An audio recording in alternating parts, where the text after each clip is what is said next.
Bismillahirrahmanirrahim. Assalamualaikum warahmatullahi wabarakatuh.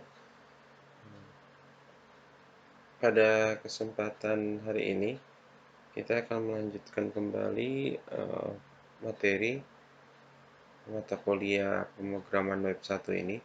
Setelah kemarin kita mempelajari tentang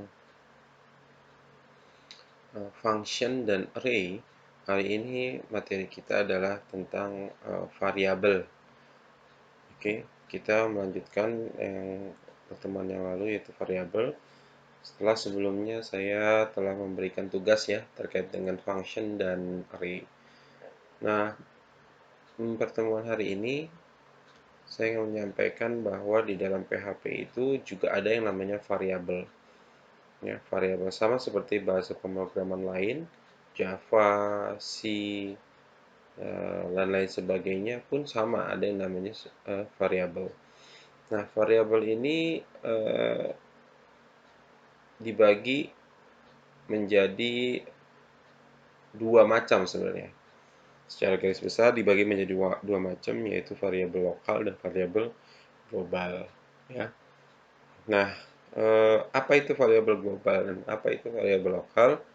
Oke, kita akan mulai saja dengan yang pertama adalah variabel lokal. Kalau di sini disebutkan pada presentasi saya ini, ya, variabel lokal adalah variabel yang didefinisikan di dalam sebuah fungsi. Variabel itu belum tentu bisa diakses dari luar fungsi. Gitu. Jadi kalau kita membuat sebuah function, ya, sebuah function seperti yang lalu kita belajar tentang function. Nah, variabelnya ada di mana? Kalau variabel lokal itu berada di dalam function, maka dia disebut variabel lokal. Gitu. Dan tidak bisa diakses, belum tentu bisa diakses dari luar function, gitu ya. Itu. Contoh di sini ada variabel a, ya.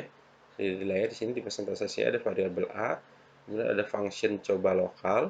Di dalamnya ada dua variabel, variabel a lagi dengan nilai yang 10 dan variabel b dengan nilai 7. Ya.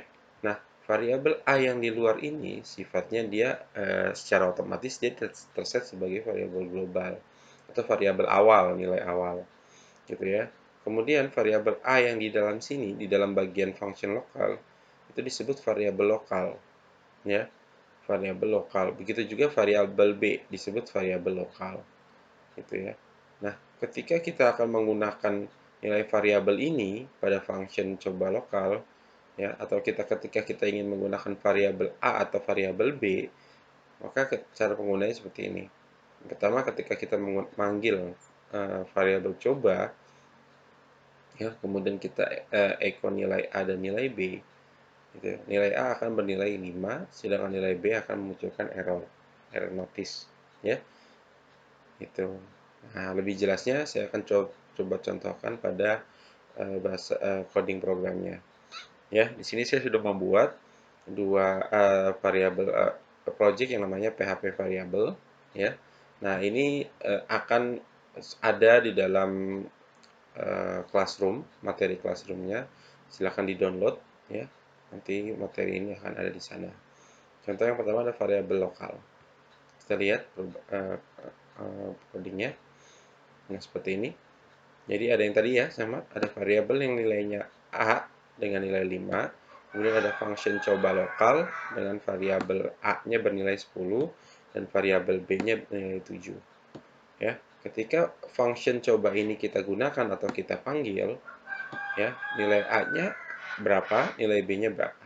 Oke, kita coba akan lihat di dalam hasilnya, ya. Kita coba, nama projectnya adalah variabel.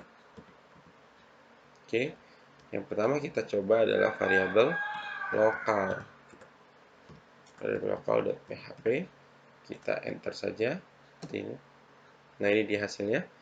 Nilai variabel a adalah nilainya 5, sedangkan variabel b muncul notice undefined variable b in variabel lokal.php line 7 dan 27.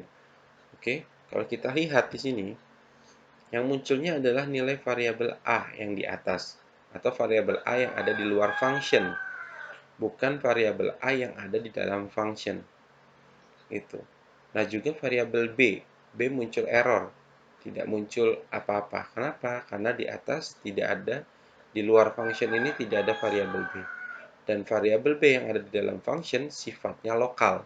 Lokal artinya digunakan hanya di dalam function tersebut. Tidak bisa kita gunakan di luar function tersebut.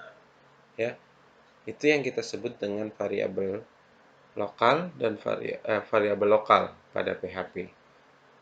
Oke, mudah-mudahan ini bisa kita pahami ya. Jadi yang dipakai kalau lokal itu berarti hanya ada di dalam functionnya, tidak bisa keluar dari function tersebut, ya, atau tidak bisa digunakan di luar function, gitu ya. Beda dengan variabel A yang ada di atas, karena dia berada di luar function. Selama dia berada di luar function ini dan kita gunakan dalam baris program yang sama, filenya satu file yang sama, maka dia bisa kita gunakan. Itu sebabnya kenapa nilai variabel A-nya bukan 10 tapi 5, karena yang dibaca adalah A yang ini.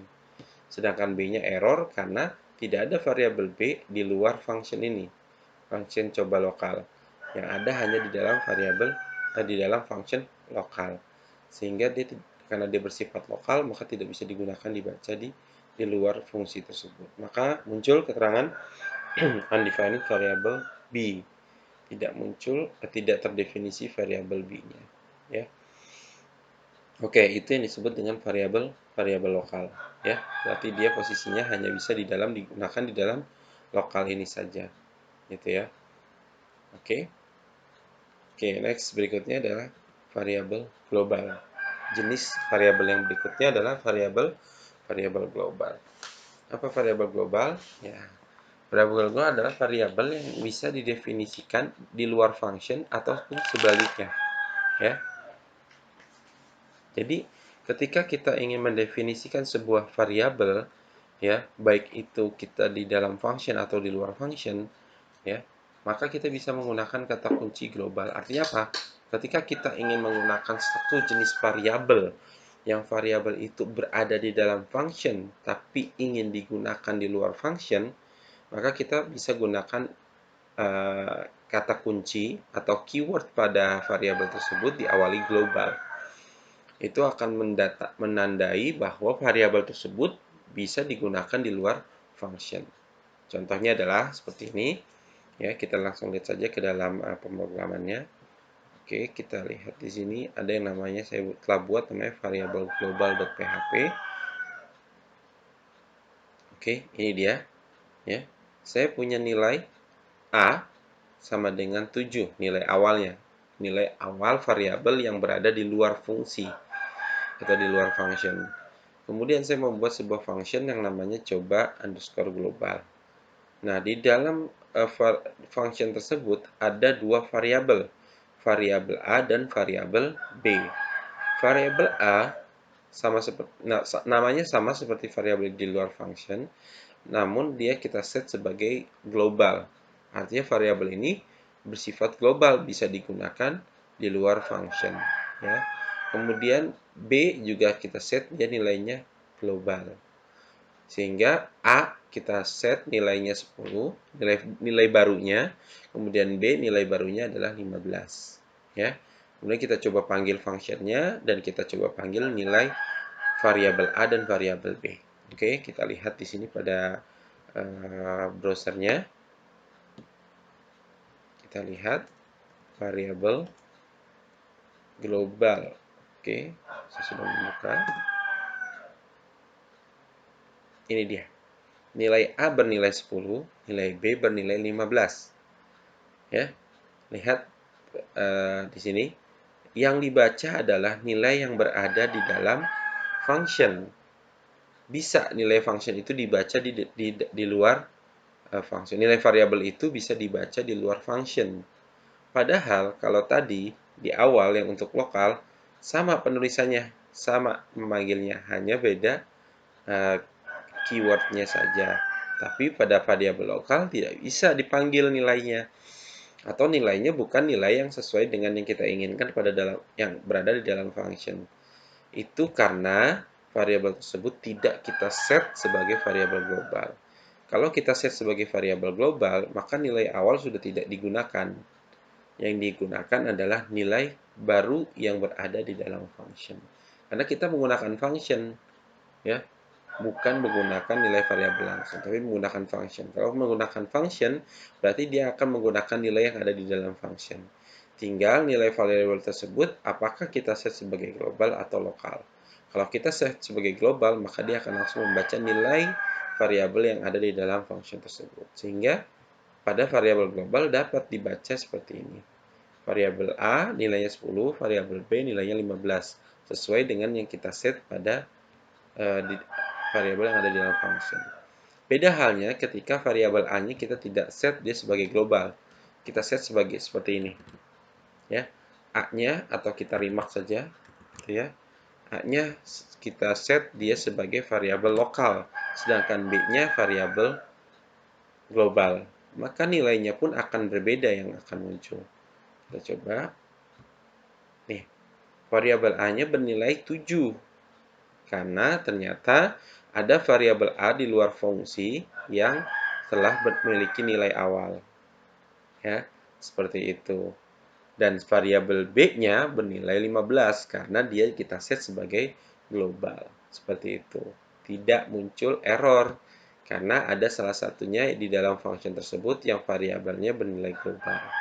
Gitu ya. Sehingga jika ada dua variabel dengan nilai yang sama di dalam sebuah PHP, maka dia akan mencetak atau mengeluarkan nilai sesuai dengan status variabelnya. Ya, kalau dia berada di dalam function, berarti dia menggunakan variabel apa function tersebut, apa lokal atau global. Kalau global, maka dia akan menggunakan nilai yang di dalam function.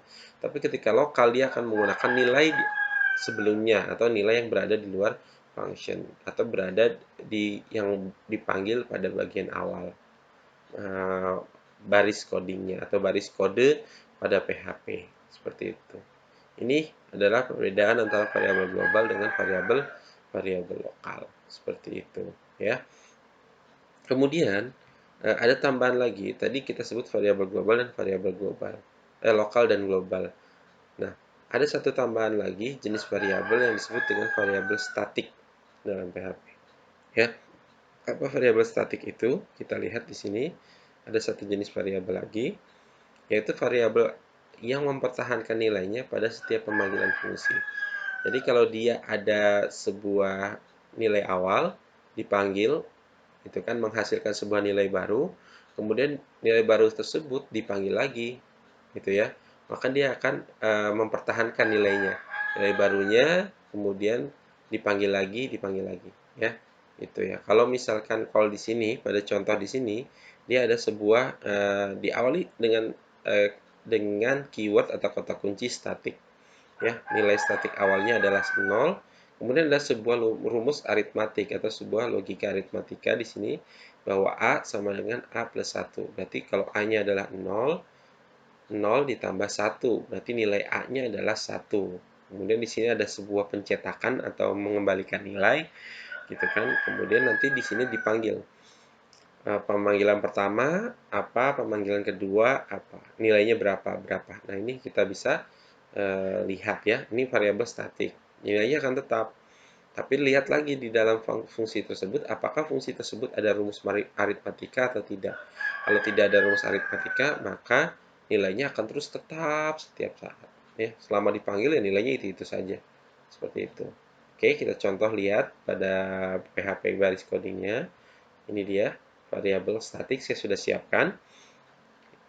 Oke, kita lihat seperti ini. Jadi saya punya fungsi namanya coba statik. Ya, di situ saya set bahwa ini ada satu variabel yaitu variabel A yang dia jenisnya adalah statik, jenis variabel statik. Nilai awalnya adalah 0. Oke, di dalam function tersebut saya juga mencetak sebuah kalimat nilai awal variabel statis A sama dengan A. Saya ingin tahu nilai awalnya berapa. Ya, kemudian baru saya masukkan sebuah rumus aritmatika yaitu A plus 1. Artinya nilai awal ditambah 1. Kalau nilai awalnya 0 ditambah 1 berarti nilai A sekarang berubah menjadi nilai 1. Maka saya akan mengembalikan nilai atau membalikan nilai ketika function itu dipanggil yaitu sebuah kalimat ini adalah pemanggilan pertama, pemanggilan ke A. A-nya berapa tergantung nilainya nanti. Fungsi coba statik. Nilai variabel A menjadi, nah nilai variabel A-nya jadi berapa? Sesuai dengan rumus ini. Ya, kemudian saya akan memanggil di luar fungsi tersebut, saya akan panggil function tersebut ada 4 kali pemanggilan. Nah, kita lihat berapa nilai yang tercetak atau hasil yang tercetak dari pemanggilan setiap fungsi ini. Berurutan dari atas ke bawah. Oke, kita coba lihat.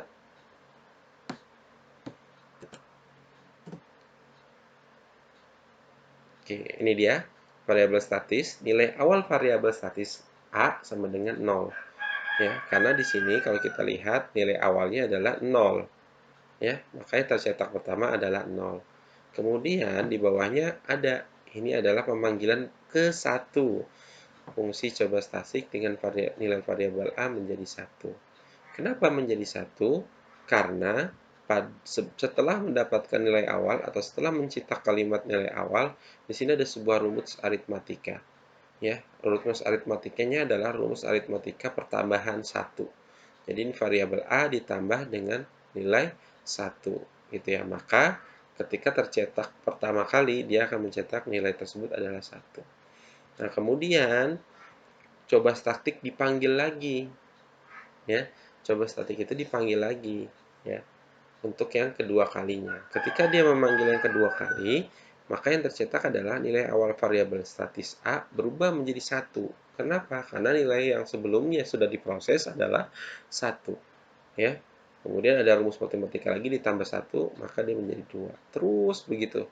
Tergantung jumlah yang kita panggil pada variabel statisnya, pada function statik. Kita mencoba berapa kali kita memanggil. Kalau kita panggil lagi, dia akan berubah lagi nilainya. Seperti itu. Ini karena ada pertambahan rumus aritmatik. Sekarang bagaimana kalau rumus aritmatiknya tidak kita gunakan? Oke, kita coba ya. Apa yang terjadi hasilnya ketika rumus aritmatik ini tidak kita gunakan? Maka yang terjadi adalah, kita lihat, nilainya akan tetap sama, tidak akan berubah. Ya, karena tidak ada perubahan nilai di situ. Ya, kan statis saja seperti itu. Atau tidak ada rumus logika yang baru. Ya, rumus logika yang baru yang bisa kita pakai. Jadi nilainya tetap aja seperti itu. Ya, statis itu. Nah, dia sifatnya hanya bisa dipakai di sini ya, di dalam functionnya. Ya, setiap function dipanggil maka dia akan menghasilkan nilai baru. Nilai barunya itu akan diset ke dalam sebuah nilai yang ada di dalam function. Begitu terus seterusnya ya. Ini seperti kalau kita membuat seperti perulangan, ya mirip seperti perulangan kan sepertinya. Ya, mirip seperti perulangan gitu. Seberapa kali kita panggil functionnya, ya sebanyak itu pula nilainya akan berubah ya.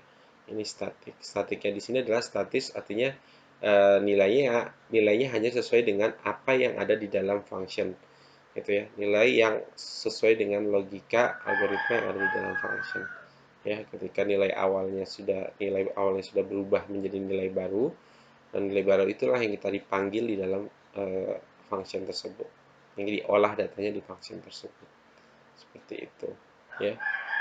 Jadi kalau kita panggil nilai A, coba kalau tadi pada variabel lokal dan variabel global, nah, dia kan bisa memanggil nilai A-nya kan. Nah, apakah di sini nilai A bisa kita panggil? Coba kita lihat. Nah, dia tidak bisa kita panggil variabelnya, ya. Karena tidak ada variabel statik, itu bukan variabel global. Di sini jelas disebutkan variabel statik, dan tidak ada variabel A di luar function yang ada. Makanya disebut error. Sehingga ini bukan seperti variabel global, ya, juga mirip seperti variabel lokal gitu ya, mirip, hanya saja pengolahannya atau nilainya hanya berada pada fungsi itu saja ya. Itu mirip seperti variabel lokal gitu. Yang dipanggil adalah fungsinya itu nanti menghasilkan nilai-nilai atau menghasilkan ada algoritma atau logika yang di dalamnya yang menghasilkan nilai-nilai baru untuk variabel statik tersebut. Oke, ini variabel, jenis-jenis variabel yang bisa kita gunakan pada pemrograman PHP. Ada lokal, ada global, dan ada statik. ya, tapi yang paling banyak digunakan hanya global atau statik. Kemudian penggunanya seperti apa? Penggunaannya sesuai dengan kebutuhan dari kita sebagai seorang developer atau seorang programmer, kita ketika kita menyesuaikan dengan kebutuhan sistem, ya. Jadi tidak mesti harus pakai global, tidak mesti harus pakai lokal. Ya, kalau global itu sifatnya adalah ketika kita ingin menggunakan variabel tersebut secara berulang kali dan bisa dipakai di luar fungsi, gitu ya. Gitu. Walaupun sebenarnya function itu bisa mengirim nilai, mereturn sebuah nilai. Tapi kalau variabelnya dua seperti ini, seperti A dan B seperti ini, kan dia tidak mungkin mengirimkan mereturn nilai ini kecuali dibentuk dalam sebuah array. Itu kan akan ribet lagi. Tapi kalau kita set variabelnya adalah global, tanpa kita mereturn nilai, kita bisa dapatkan nilai tersebut, ya, seperti itu. Oke, ini untuk variabel.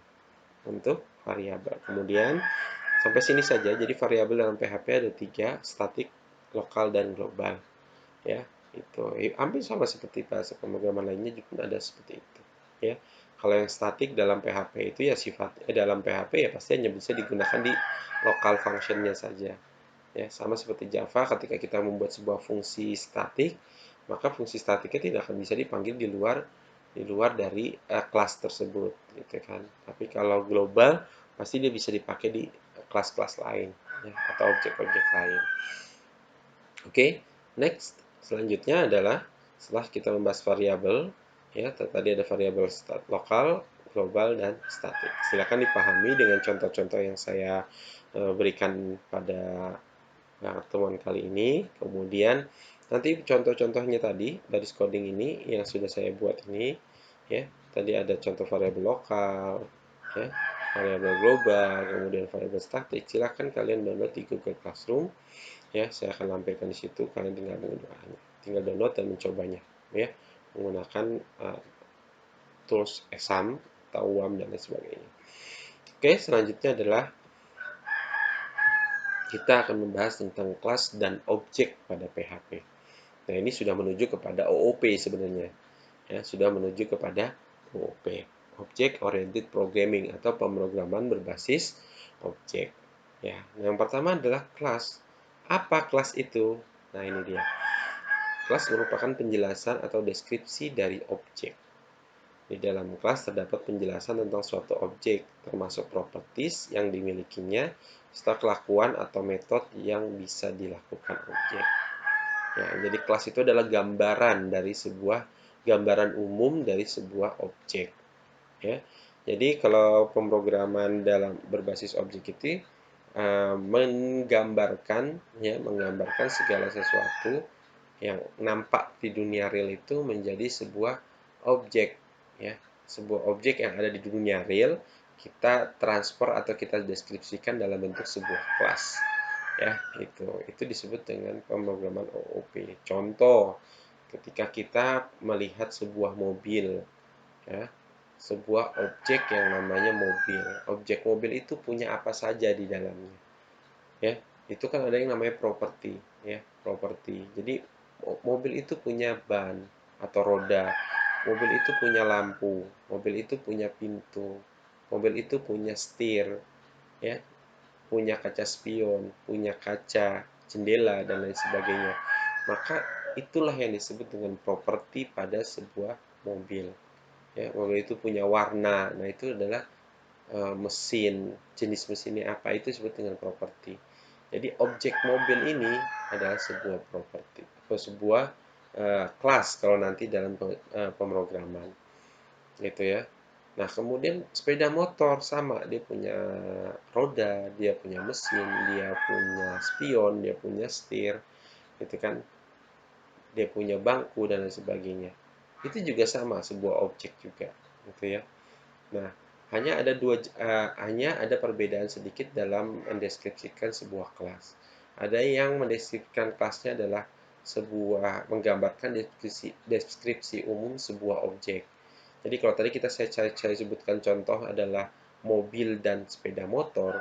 Mobil dan sepeda motor ini kan memiliki karakteristik atau properti yang hampir sama. Punya roda, punya setir, punya bangku, punya kaca spion, punya lampu, punya knalpot, punya mesin, dan lain sebagainya. Itu kan mobil punya, sepeda motor punya, betul tidak? Nah, kalau itu sama, maka ada yang menjelaskan bahwa pembuatan kelasnya ya satu saja. Kita simpulkan secara umum yaitu kelas kendaraan, misalkan seperti itu. Nanti beda jenis ya. Kalau kita mau membuat kelas mobil ya tinggal kita panggil saja kelas kendaraannya yang kita gunakan apa. Gitu. Itu yang disebut dengan uh, metode OOP, pemrograman berbasis objek. Ya, ada satu lagi dengan metode OOP abstraksi. Ya, jadi uh, menggambarkan objek ke dalam sebuah kelas secara detail. Misalkan kita tadi sepeda motor.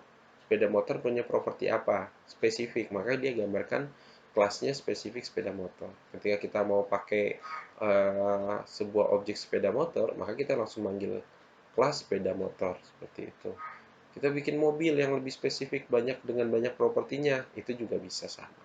Ya, seperti itu. Ya. Jadi pemrograman OOP adalah menggambarkan sebuah objek pada dunia nyata ke dalam sebuah bahasa pemrograman.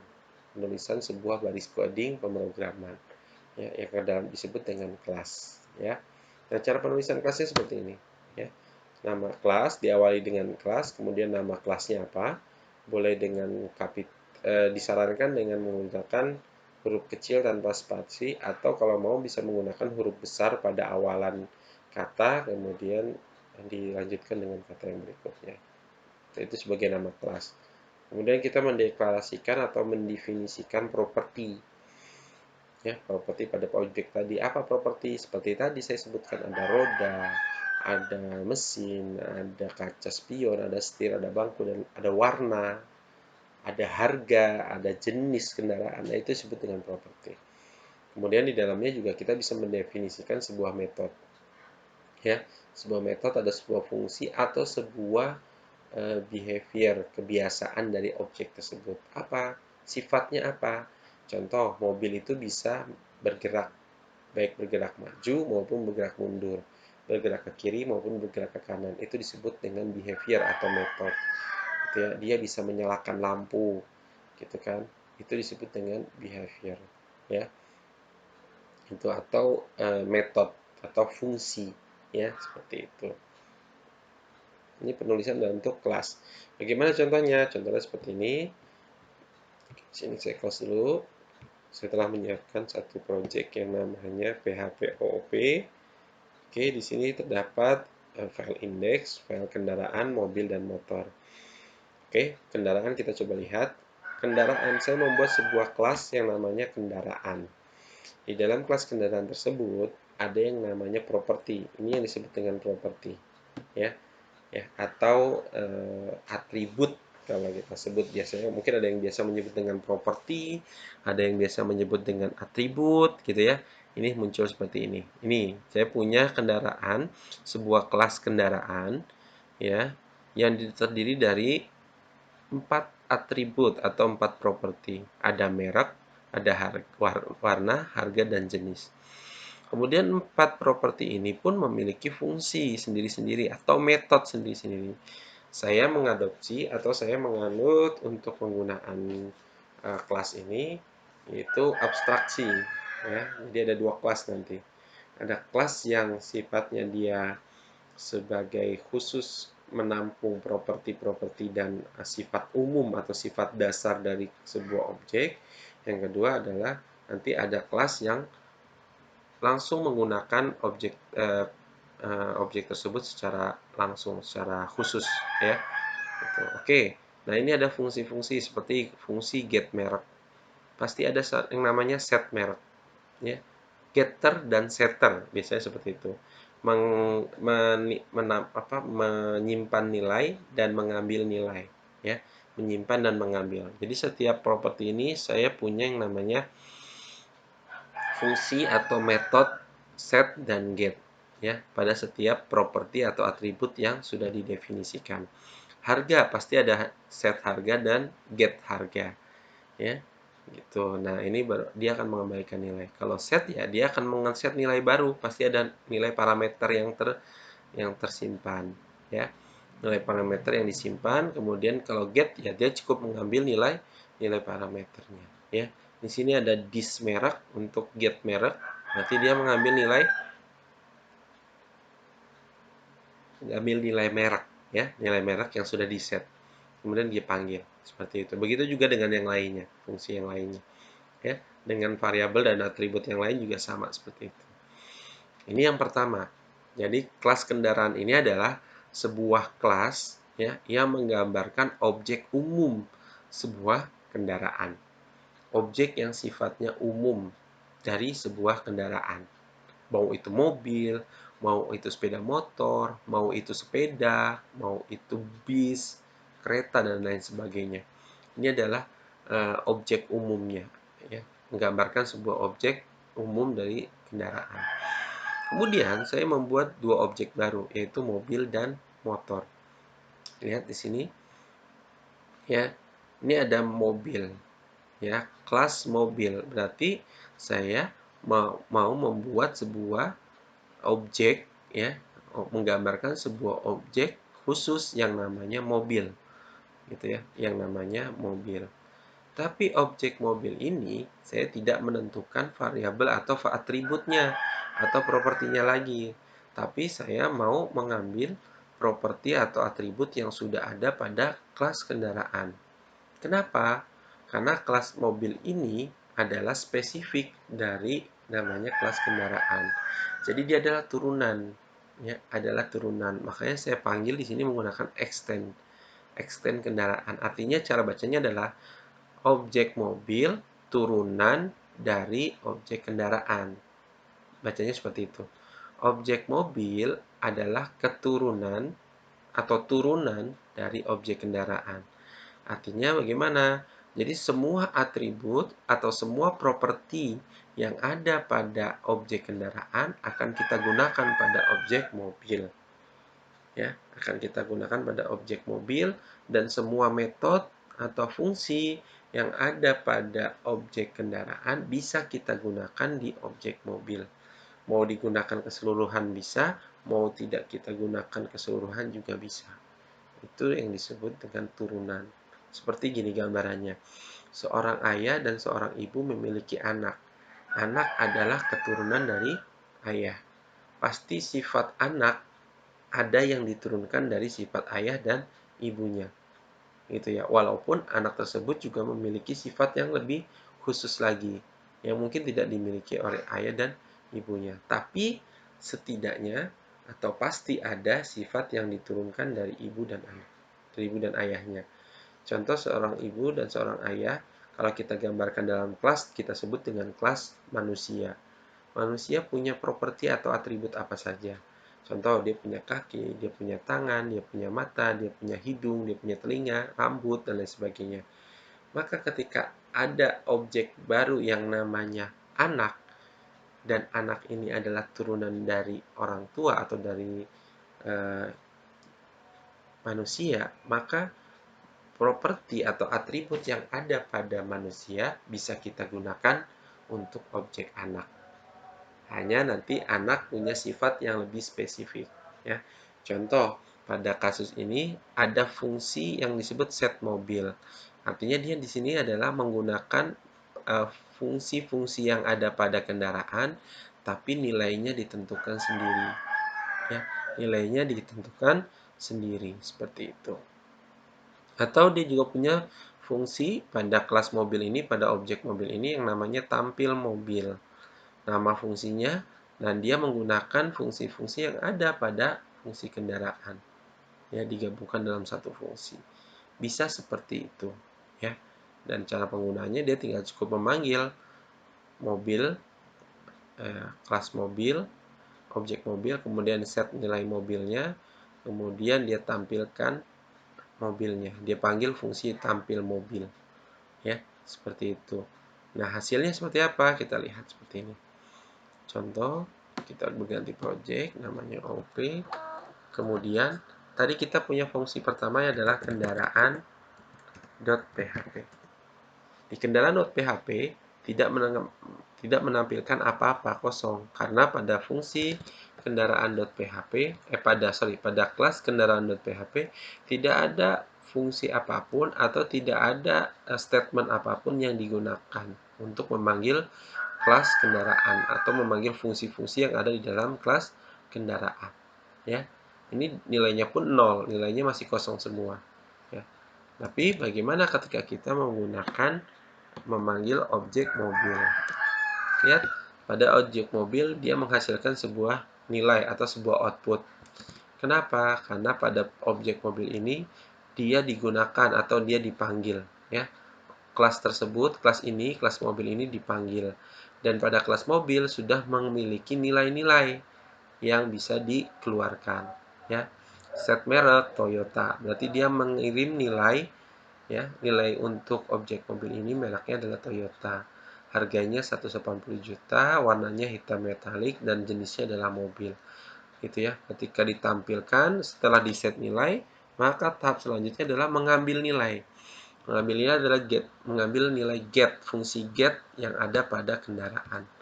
Ingat, karena kita menggunakan extend atau keturunan, maka dia fungsinya tetap menggunakan fungsi yang ada di kendaraan, hanya nilainya disesuaikan. Seperti itu. Dan kemudian di bagian terakhir di luar kelas kita memanggil objek tersebut, objek mobilnya sesuai dengan fungsi yang ada pada objek tersebut, ya. Gitu. Maka hasilnya muncul. Jenis kendaraan Anda adalah mobil, merek mobil Anda adalah Toyota, warna adalah hitam metalik, harga adalah 180 juta. Ya. Dari mana kata-kata itu keluar? Pertama, yang dipanggil adalah metode atau fungsi tampil, ya. Fungsi tampil ini di dalamnya ada fungsi memanggil fungsi jenis, memanggil fungsi merek, memanggil fungsi warna, memanggil fungsi harga. Contoh ketika memanggil merek, kita lihat get merek, maka di sini ada keterangan, ada sebuah variabel yang menampung nilai kalimat merek, kemudian memanggil jenisnya, variabel jenis atau atribut jenis Anda adalah merek. Merek di sini dari mana? Merek di sini dari set nilai merek yang sudah kita siapkan. Seperti itu. Ya. Ini ya, seperti ini. This merek. Maka dia sudah langsung menyebutkan nilainya apa, ya. Sehingga ketika muncul seperti ini, ya. Itu. Misalkan katakan di kelas mobil saya tidak mau menampilkan kalimat jenis misalkan. Kita remark di sini. Kita save gitu. Karena dia berbeda gitu ya. Seperti ini dia bisa memunculkan kata jenisnya hilang, yang dimunculkan cuma merek, warna dan harga. Itu bisa terjadi karena tadi saya sebutkan, ya, dia menurunkan sifat daripada sifat induknya, ya. Ini disebut kendaraan ini kalau dalam bahasa pemrograman disebut dengan superclass. Ya, dia induknya, parentnya. Sedangkan mobil adalah anaknya atau child class atau turunannya, ya. Maka pada saat turunannya membuat sebuah fungsi bisa saja dipanggil semuanya ataupun bisa tidak dipanggil semuanya. Karena bisa jadi sifatnya tidak diturunkan semuanya atau bahkan mempunyai sifat lain, ya. Seperti itu. Contohnya sifat lain adalah seperti ini. Metode lainnya pada objek barunya yaitu tampil mobil aja tapi isinya hanya 3. Itu ya. Sedangkan di kendaraan kan dia sifatnya berdiri sendiri, diri sendiri kan, merek sendiri, fungsi sendiri, jenis sendiri, harga sendiri, warna sendiri. Sedangkan pada objek mobil dia menggabungkan dalam satu fungsi yang itu disebut dengan metode baru, ya. Bisa jadi seperti itu, ya. Oke, ini adalah gambaran untuk sebuah objek di PHP atau kelas dan objek. Satu lagi ada yang namanya kelas motor, ya, seperti ini. Gitu, ya. Sama, dia menggunakan extend kendaraan, ya. Kendaraan ini tadi saya sebutkan adalah gambaran atau deskripsi dasar atau deskripsi umum sebuah objek. Sehingga ketika kendaraan ini ingin digunakan pada objek yang lain, dia tidak bermasalah. Dia bisa digunakan secara berulang kali, ya. Yang ini disebut dengan reusable. Salah satu konsep dari pemrograman OOP adalah reusable, artinya bisa digunakan kembali, ya, metode-metode, fungsi-fungsi, atau bahkan kelas-kelasnya kita bisa pakai berulang kali, ya. Sama tadi kita sudah menggunakan kelas mobil, sudah menggunakan kelas kendaraan pada objek mobil. Kemudian ini juga saya membuat sebuah objek baru yang namanya motor, tetap masih menggunakan sifat dari kendaraan, ya. Gitu ya. Misalkan dia set seperti ini, nilainya masih sama yang di setnya. Hanya harganya yang nilainya berbeda, value-nya, tapi fungsi-fungsinya masih sama, ya, yang berbeda di sini misalkan. Nah, ini kita bisa panggil. Contoh, saya akan copy saja, kita buka di tab baru, kita ganti dengan motor di sini, ya. Nah, ini seperti ini. Kalau motor dia menampilkan jenis, merek, warna, dan harga. Tapi mobil dia hanya menampilkan merek, warna, dan harga. Ini yang disebut dengan polymorphism. Sorry, bukan polymorphism. Dia penurunan, ya, turunan, ya. Itu. Ada satu konsep di dalam AOP itu, selain dari reusable, ada polymorphism, ada uh, apa namanya, kalau di sini kelihatan di kendaraan akan terlihat overridden, ya, dia di override. Saya lupa konsepnya. Ada konsep polymorphism, ada penurunan, ya, turunan gitu ya. Kemudian ada reusable, saya lupa jenisnya, tapi yang jelas ada satu konsep yang OOP itu bisa menurunkan sifat dari satu kelas ke kelas yang lain atau kelas barunya. Contohnya seperti ini, di sepeda dan di mobil dan di motor, kelas motor dan kelas mobil, atau objek motor dan objek mobil. Ya, itu terkait dengan PHP kelas dan objek, ya. Ini saya sudah sampai sini tadi properti, ya, yang saya sebutkan. eh, gitu ya. Kemudian ada metode, ya. Metode itu adalah sebuah fungsi atau sebuah cara kerja, atau bagaimana sebuah objek itu bisa melakukan sesuatu, itu disebut dengan properti. Nah, objeknya sendiri ya seperti ini, jadi punya nilai-nilai sendiri, ya. Ada bisa diisi nilai tertentu, kemudian dia bisa menggunakan variabel tertentu, ya, dari sebuah kelas yang utama seperti itu, ya. Ini objek. Oke, next. Ini ada tadi kita sudah membahas variabel, kemudian kita sudah membahas yang namanya kelas dan objek, function, di OOP, ya. Ini terkait dengan OOP, ya. Kemudian lanjutnya adalah ini. Ada yang namanya file handling pada PHP. Jadi menangani file pada PHP itu juga tersedia, ya. Penanganan file pada PHP juga tersedia. Nah, contohnya kalau kita mau membuka file yang ada di dalam project PHP kita, kemudian menutup file, menulis ke dalam sebuah file, gitu ya, atau menghapus fisik sebuah file, itu juga ada fungsinya dalam PHP, ya. Itu seperti itu. Contohnya bagaimana untuk file handling pada PHP. Oke, kita lihat langsung saja ke dalam project, ya, biar gampang kita memahaminya. Ini kita tutup dulu. Ini sudah untuk itu. Kemudian di sini ada yang namanya satu lagi PHP handling, satu project. Saya beri nama PHP handling. Di sini ada buka file, ada file PHP-nya, file yang mau kita buka, kemudian ada cara menulis dan lain sebagainya. Ya, contoh kalau kita mau membuka file seperti apa, ini dia. Ya, itu. Yang pertama adalah kita tetapkan dulu variabel untuk nama file yang mau kita buka. Nama filenya yang harus kita masukkan di sini sifatnya adalah case sensitive. Jadi harus sama persis dengan nama file yang mau kita gunakan dalam PHP. Contoh di sini nama filenya adalah saya punya file namanya file underscore php.txt. Nih, ini adalah file yang saya mau gunakan atau mau saya buka, ya. Isi filenya adalah ini, teks-teks seperti ini, gitu ya. Kemudian ini caranya adalah membuka file itu menggunakan namanya fungsi fopen pada PHP, ya. Fungsi fopen. Kemudian kita panggil nama filenya seperti yang sudah kita sebutkan di atas, variabelnya. Kemudian ada yang namanya metodenya. metode yang kita panggil atau yang kita pakai untuk membuka file ini adalah yang menggunakan fopen file ini. Menggunakan open file ini ada dua, satu W, satu R. R itu adalah read, W itu adalah write atau menulis. Jadi kalau kita hanya ingin melihat, maka kita pakainya R. Ya, kita pakai metodenya adalah R. Tapi kalau kita mau menulis, maka kita pakai metodenya adalah W atau write. Ya.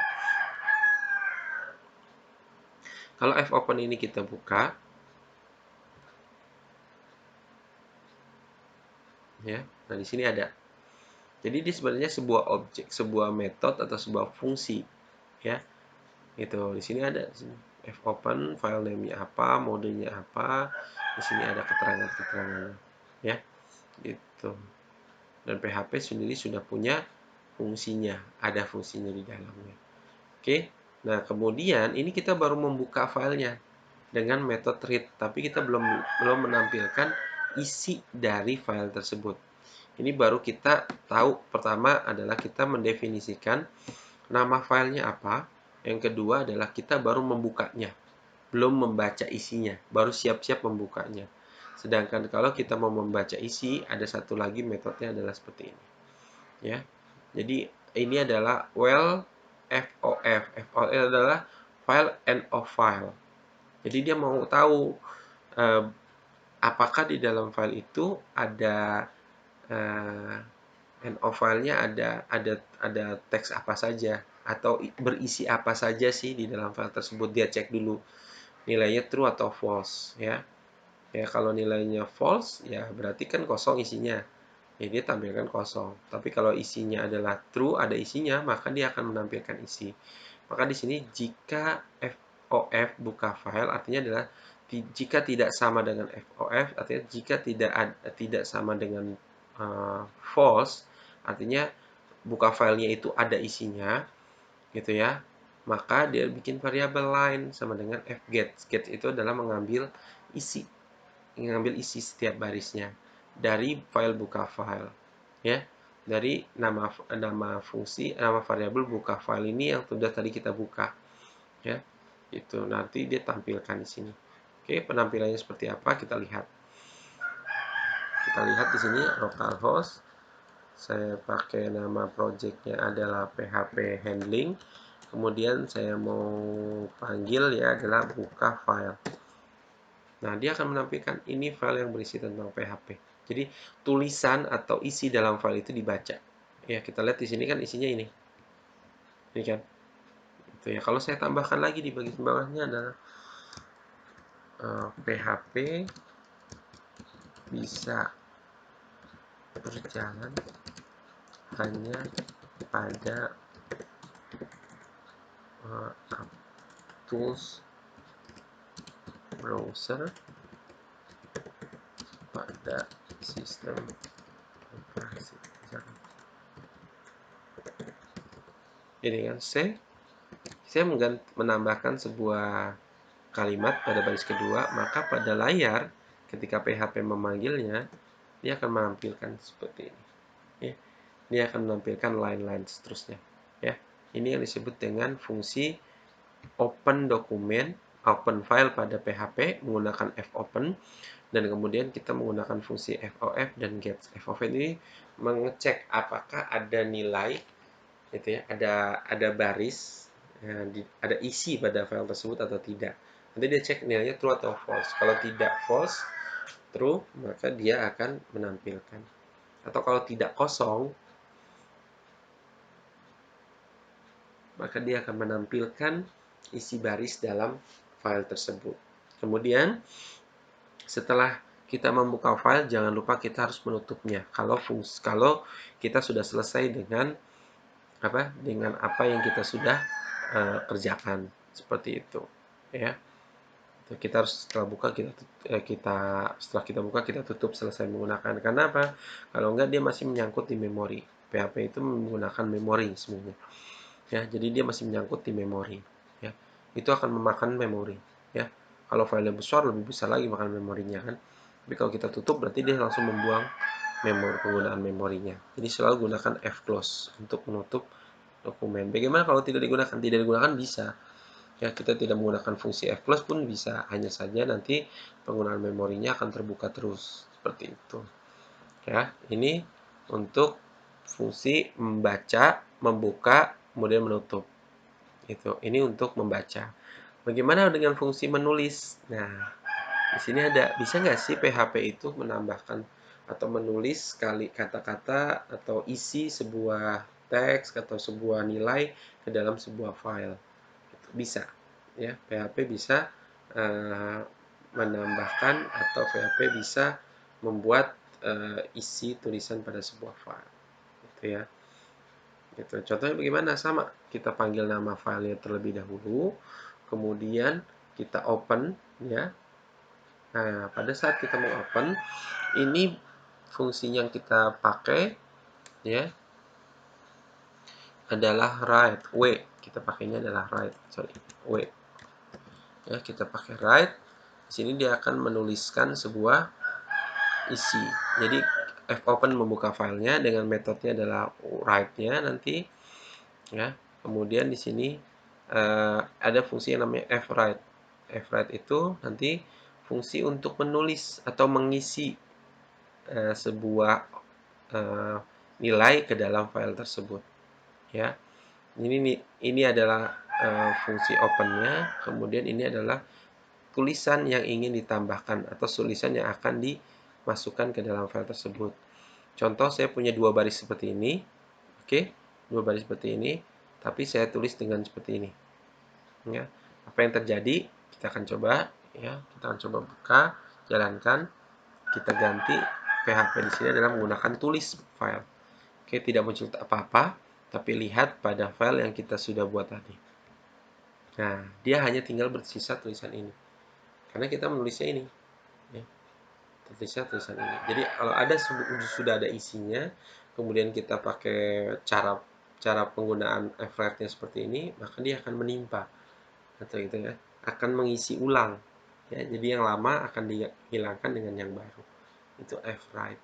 Jadi menuliskan ke dalam teks tersebut atau file tersebut, ya, yang sudah kita open di sini, ya. Kita sudah open, yang kita open adalah file php.txt, kemudian kita isi dengan tulisan seperti ini, ya. Kalau kita mau nambahkan lagi bisa seperti ini, misalkan /n itu adalah untuk pindah baris, itu php, misalkan php biasa digunakan untuk aplikasi berbasis web atau membuat sebuah website. Ini kan kita save, maka ketika kita menjalankan file PHP, tulis file PHP ini, maka dia akan mengganti isinya menjadi seperti ini. Nah, ini dia, itu ya. Dan ketika kita read lagi, ya, kita baca kembali, file PHP-nya dibaca, gitu kan, kita buka atau kita baca, buka file, maka hasilnya pun sudah sesuai dengan apa yang ditulis, ya. Itu kita menulisnya seperti ini, maka tulisan tampilannya pun akan tampil seperti ini, ya. Itu saya akan tambahkan dan kan dijalankan menggunakan, misalkan kita ke bawah ini, gunakan tools atau software browser, itu titik save, kemudian kita jalankan tulisnya, gitu ya. Dia akan mengganti isinya dan kita buka filenya, dia akan berubah, gitu. Ini yang disebut dengan file handling. File handling pada PHP cukup banyak. Kalian nanti, ini hanya salah satu yang biasa kita gunakan, fopen, fwrite, fread, get, ya, atau get mengambil nilai yang ada di dalam file tersebut. Banyak lagi, ya, banyak sekali mau mempelajari tentang file handling pada PHP. Ya, cuman pada pertemuan ini saya hanya menampilkan yaitu fopen, fwrite, fget, ya, tadi untuk file get, fget itu untuk mengambil nilai, kemudian fclose untuk menutup dokumen, ya, seperti itu. Oke, pertemuan hari ini saya hanya memberikan tadi 3 bahasan materi.